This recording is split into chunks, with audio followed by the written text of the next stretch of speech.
practice. They're not doing parachutes. Parachutes don't help speed development. They will use sleds, but they use sleds with very, very specific weights.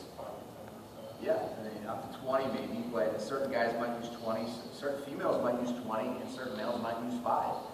That's where the art of coaching comes into play. Are we producing faster people? No.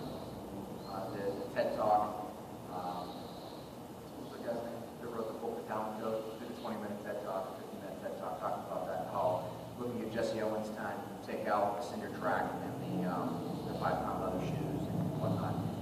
Usain Bolt really didn't beat him by all that much. You know, it was like 30 years when all said was done. It was like 10 years. So after 70 years, 100 years, we haven't progressed that much.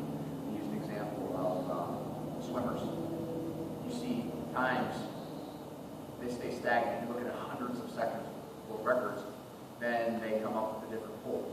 The weightless pool where there's no ripples in the water. Boom, big jump, tense. And it's flat, it's flat, it's flat, and they come out with the swimsuits, which are like tight. Boom, then there's a massive drop. And so technology has improved our times, despite us being more genetically free, so to speak. Strength is a big part. At a young age, I believe learning strength. We don't know how to hip hinge when it comes down to Olympic weightlifts, which is not even just Olympic weightlifts, whether it's around medicine balls, jumping, accelerating, decelerating. We don't teach those mechanics. If a kid can't body weight lunge, kids can't body weight lunge, kids can't do great push-ups. Why can't a 12-year-old do 10 push-ups perfectly? Elbows tight, back flat. I mean, maybe they do 2 or 3, then all of a sudden they look like the Golden Gate Bridge in an earthquake. I saw a special on the Golden Gate Bridge last night. But I mean, their body looks like that because they can't stay tight. We have no level of physical fitness. So, yeah, he's non-existent. Yeah, it's not the gym teacher. Yeah, physical fitness, which we didn't prepare for. Say we're going to do this, and it drove me insane. I wanted to fight my gym teacher in 6th grade because I was a guy that wanted to prepare. How can I never do pull-ups, and all of a sudden we're testing pull-ups today? Now, of course, I mean, every profession is going to have idiots, but I'm not going to blame the actual gym teachers. They care. All the coaches care. It's just that our education system doesn't teach it.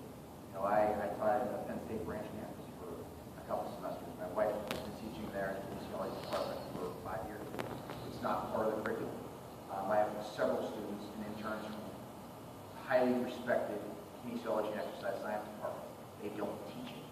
I was just talking to the AA strength coach for the Giants who got his undergrad and master's degree from Pitt. He was doing research on obesity in his undergrad. And gets phoned in an interview, we just answering questions by the head strength and conditioning coach for the San Francisco Giants, and the guys just laughing at him. It's not being disrespectful, but he's giving good canned answers. But